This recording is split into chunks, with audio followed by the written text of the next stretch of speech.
1000 watt motor testing. First speed,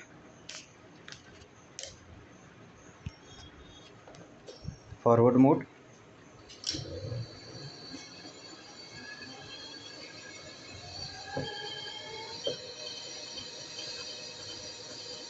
first speed full throttle 51,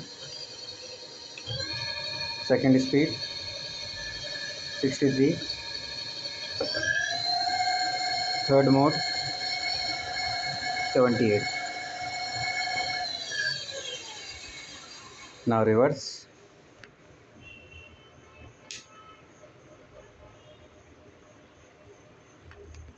reverse.